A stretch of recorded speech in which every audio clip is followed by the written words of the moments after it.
a partir de este año Javier Pioli es parte del equipo de trabajo del Centro Emanuel, concretamente secretario...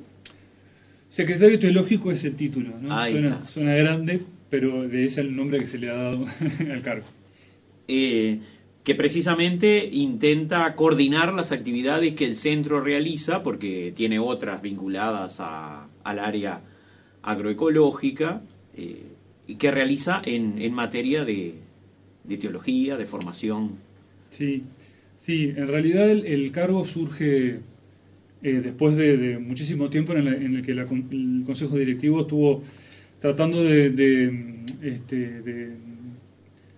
apuntalar, de reforzar el área teológica del Centro Emanuel, sobre todo también pensando en qué sustento teológico, reflexivo dar a una práctica que el Centro Emanuel ya tiene muy instalada, que es el de la agroecología. Uh-huh.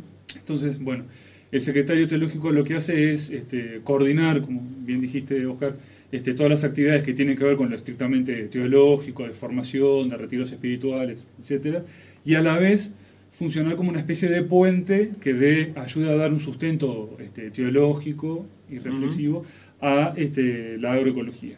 Pero este año particularmente, por ser el año en que se celebran 500 años de aquel acontecimiento que se considera el inicio de la Reforma Protestante, ¿no? Luterana, aquello de las 95 tesis, este tema es como central en el trabajo en tu área este año, ¿no?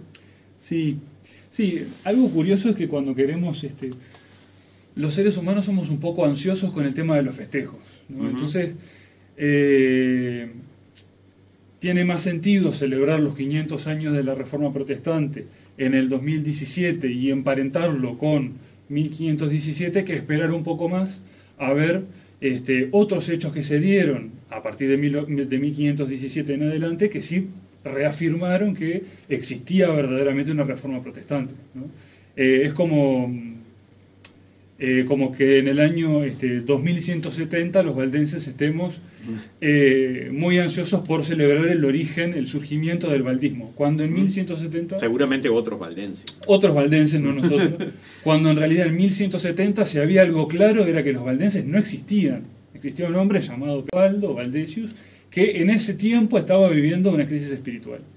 Algo similar ocurre con la Reforma Protestante. En 1517, si hay algo que es claro, es que no había protestantes, no existían. Claro. Existía un monje llamado Martín Lutero que pinchó, clavó, pegó con chicle, publicó de alguna manera. Hasta eso está en discusión. no sabemos de qué manera a ciencia cierta. Pero dio a conocer aquel documento que llega a ser un documento básico, digamos. Sí. Es como un hito en la historia, ¿no? Sí, algo fundante y que es más, si lo leyéramos hoy por hoy, las 95 tesis, veríamos muchísimas afirmaciones que nos conmoverían aún hoy, ¿no? Pero lo cierto es, más allá de si este año en sí, el de 1517, es el año clave o no, lo cierto es que en el mundo protestante, en Europa, fundamentalmente, hay un movimiento muy importante, y también en nuestra región, y también en el Centro Emanuel. Bien, sí. Bueno, es así, de lo general a lo particular. El Centro Emanuel este año, la Comisión de Teología del Centro Emanuel decidió que los talleres teológicos que se organizan tengan como eje el tema de la Reforma Protestante. Pero, y este es el gran desafío también para mí en lo personal, que ese eje no sea meramente histórico o un celebrar los 500 años, sino un intento de repensar la Reforma Protestante en función de nuestra actualidad, de nuestra cotidianidad. Entonces, el primer taller que ya fue en mayo fue sobre el vínculo entre la Reforma Protestante y la política. Uh-huh. Y el concepto de objeción de conciencia, el concepto de conciencia.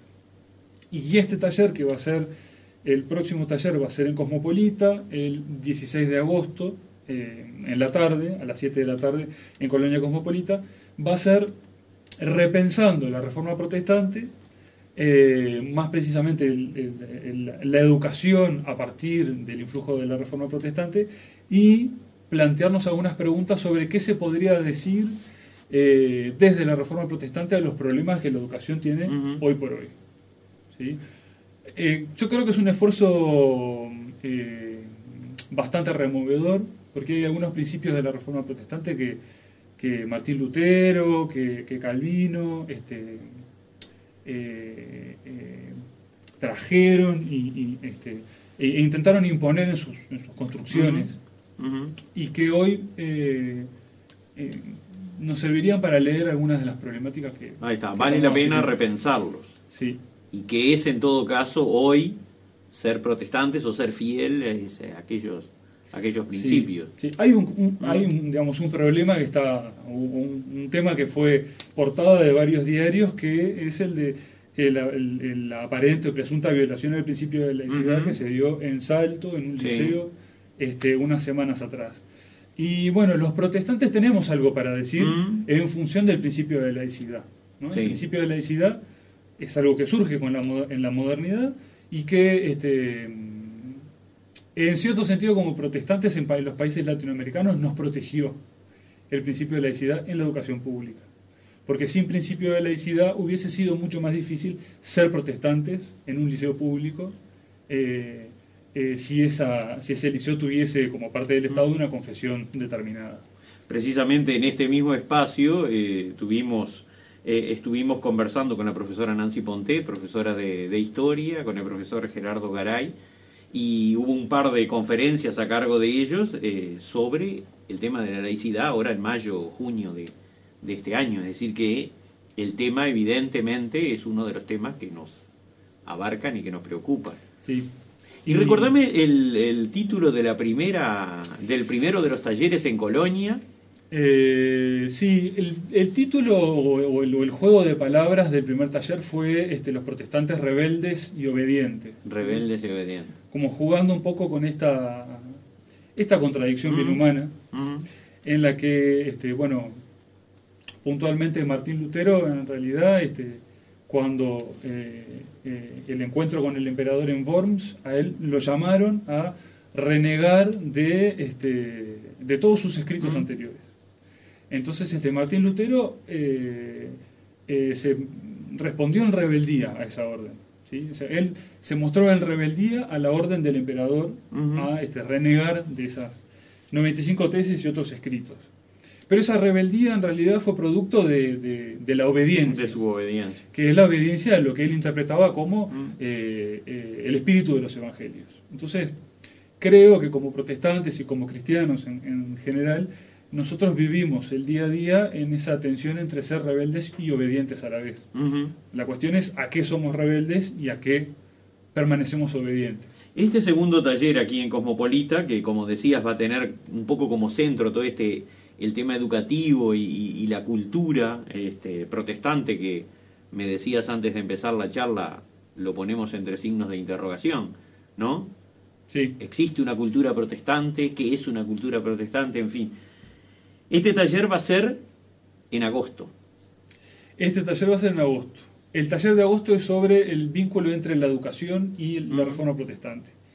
Y antes del taller ya vamos a venir trabajando con unos materiales que desde el Centro Emanuel se envían por correo. Si hay alguien interesado en recibirlos, puede escribir a centroemanuel1959@gmail.com. Va a aparecer acá abajo la dirección. Pueden escribir esa dirección para pedir unos materiales que estamos armando. Dentro de esos materiales, ahora en el correr de estas semanas, vamos a mandar unas fichas de trabajo en base a la pregunta sobre el dilema de si ser protestantes es una cultura, si existe una cultura protestante, o la identidad protestante pasa por una confesión de fe antes que por una cultura. Es un debate bastante complejo que se viene dando a la luz de los 500 años de la Reforma, y que los valdenses también lo venimos viviendo desde el siglo XII. Es decir, si se es valdense por una opción de fe, o si se es valdense porque se participa... Por la pertenencia a un pueblo. Exacto, a una cultura, a una idiosincrasia. Yo, honestamente, me gustaría escuchar mucho los argumentos de los demás, porque no tengo... sí, es significativo que una de las obras clásicas de la historia valdense, esta de Giorgio Turn, se llame me sale en italiano, pero el recorrido de un pueblo iglesia, ¿no? Los valdenses, el recorrido histórico de un pueblo iglesia. Sí, ahí habría que hacer como la pregunta de si se es pueblo porque se es iglesia o se es iglesia porque se es pueblo, ¿no? Sí. ¿Qué es primero, si el huevo o la gallina? 16 de agosto en el Templo de Cosmopolita, hora 19, esa es la invitación abierta, ¿no? Sí, obviamente. Así que esperemos, y bueno, y previamente los materiales se pueden solicitar a Centro Emanuel 1959 @gmail.com. Exacto. Y muchas gracias por estos minutos de conversación. Por favor.